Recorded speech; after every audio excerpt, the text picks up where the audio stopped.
Do you love your job or love what you do? Or do you have some questions that come up for you around whether you love your job or not? Hi, I'm Anika, and this is episode 9 of Rewrite Your Story. Today's episode is the second part to our three-part series on which we're covering the 3 Ps behind good goal setting. Yesterday's episode covered how to define your purpose or your why behind your goal.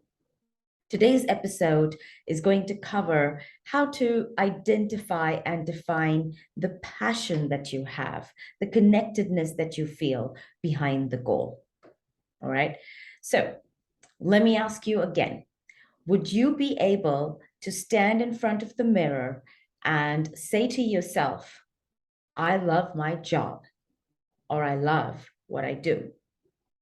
Now, if you're one of those people who are lucky enough to be able to say that very confidently, then you probably already have your passion aligned with your purpose. But how today's video will help you is validate that for yourself, as well as, I'm sure, gain some more insights behind your passion. For those of you who had difficulty imagining saying that statement to yourself as you looked at yourself in the mirror, then today's video should definitely help you on identifying and connecting with where your passion lies, what it is, and what you can do with it. All right. Okay. So I'd like to just share a simple exercise that I use in order to define the passion behind any new project that I want to start or a new idea that comes up for me on a task that I normally do. It might be a new idea for a new approach or a new process that I'm looking at behind it. So, a simple exercise that I'd like to walk you through. Now, passion lies in the sweet spot between just 3 components. The 3 components are your true identity, your joy driver, and your social role. I'll walk you through each of these one by one. Before we start on this exercise, I'd like to invite you to remember how we covered the 3 most important questions yesterday, in which I requested you to think without boundaries, without limits, and just let your imagination run a little bit wild, right? Today's exercise requires you to really sort of go a little bit more deeper, identify and connect with your inner self. Here, a technique that I like to use, which helps me a lot, is think of your mind as a library of all the memories that you've got of yourself, stacked up in chronological order, in the form of some photographs, right? So your mind is a big album, is a big organized album, all the way from your childhood years, growing up to your teens, onto your adult, to some recent years. Okay, so think of it of this inventory of memories that you've got stacked up in a photo album in your mind. Now, if I can just ask you to take a moment or two to sort of just to run it through your mind like a reel, and think, who were you in your earlier years? Or were you like a child? What did you like to do? How much of that stayed with you as you grew through your teenage years and your adult years?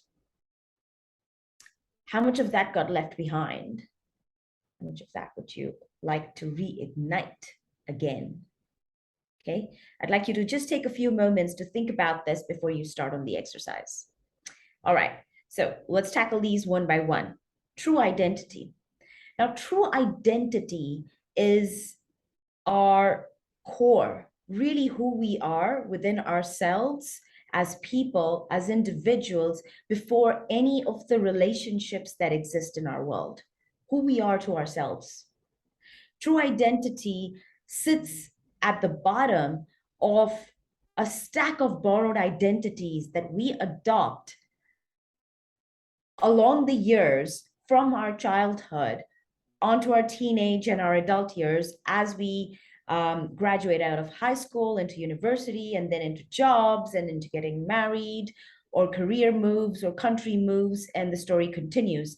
But with all of those changes and progresses that we make on different stages of our life, we're taking on new identities in which our true identity is somewhere either getting lost or probably getting overshadowed.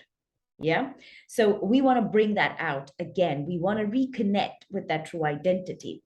So, some questions that I'd like to invite you to ask yourself. What have been some of those challenges that shaped you along the way from your childhood years to your adult years in recent times?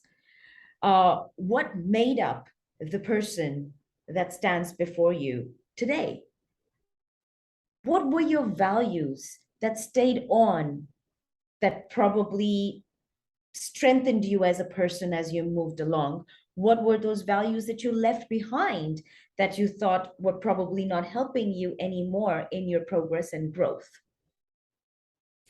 What would be some top 3 or 4 things that your closest friends would say about you or turn up upon you when they needed your help, they would rely upon you for? So these type of questions can really help ignite and remember who you are on the core, something that may have been suppressed or may have been lost over the years. And we want to bring that up again for us. All right. Now, the second component is your joy driver. Now, your joy driver, I call this the joy driver because this is that thing that just fills your heart with joy. This is that thing that you lose time when you're doing this. It's like you lose track of time. You forget to eat, perhaps. You don't realize that you might be getting tired. It's that thing that you would keep doing, even if it felt challenging or it felt hard. Yeah, you're doing it for yourself and not for others. This is your joy driver. This is where your true love lies.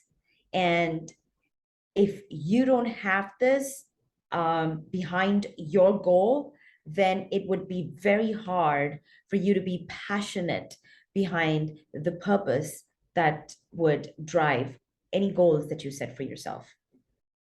Now, the third component is after you identify this true identity and you know what is that joy driver for yourself, putting these together, how does this define your role in the bigger picture of your life? And how does it fit in the world? Can you define how your true identity and what brings joy to your world, to your heart, how would you be able to put that together and define a social role for yourself in society? I'll give a really small example to explain this. Perhaps imagine a woman, a homemaker, a mother, absolutely loves cooking and is passionate about baking cakes. And she runs a catering business for cakes for all types of occasions from her home, right?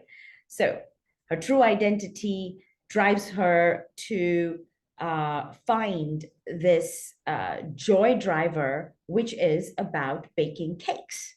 She just loves baking cakes. She loses time over baking cakes. It doesn't matter how complicated or challenging a design may be, she would definitely take it up because she loves doing it.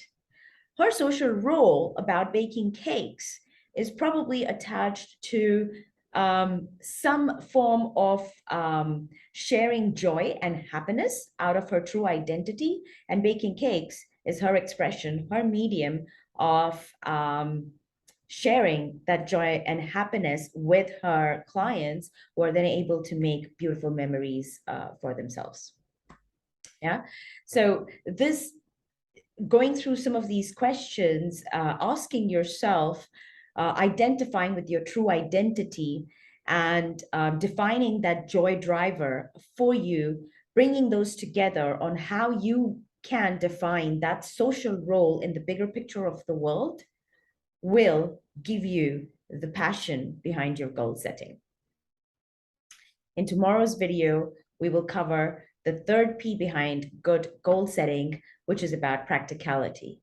Having the tools, the resources, and the environment to support your goal setting and sustain it through all of the challenges and the hurdles that it may face along the way. I hope you found today's video useful. If it resonated with you, please do like, share, and subscribe. Otherwise, I look forward to seeing you again on Rewrite Your Story tomorrow. Till then, take care and stay awesome.